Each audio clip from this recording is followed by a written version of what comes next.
Welcome to RM biology. এই মুহূর্তের সবথেকে বিগ ব্রেকিং নিউজ, যারা এখন ক্লাস 11-এর সেকেন্ড সেমিস্টারে পড়াশোনা করছো তাদের জন্য।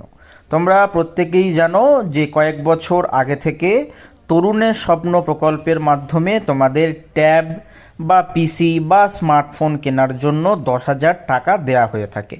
তো সেটা সেপ্টেম্বর মাসে দেয়া হয়। তো সেপ্টেম্বর মাস পেরিয়ে আমরা বছর শেষের পথে চলে এসেছি। তো 29 তারিখে একটা নোটিফিকেশান পাবলিশড হয়েছে, যেটা তোমরা দেখতে পাচ্ছ।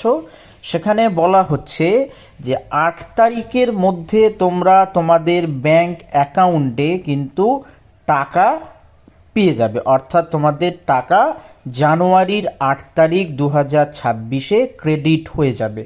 তার জন্য যে সমস্ত জিনিসপত্রগুলো প্রয়োজন সেগুলো অবশ্যই করে তোমরা দিয়ে দিয়েছো আশা করছি। যদি এখনও না দেয়া হয় তাহলে তুমি তোমার স্কুলের হেড স্যারের সাথে কথা বলতে পারো যে কি কি লাগবে, বা স্কুলের এই কাজের জন্য যে স্যারকে নথিভুক্ত করা হয়েছে তার সাথেও কিন্তু কথা বলতে পারো। তো আজকের ভিডিওটি এই পর্যন্ত। সবাইকে অ্যাডভান্স হ্যাপি নিউ ইয়ার। ভালো থেকো এবং সুস্থ থেকো।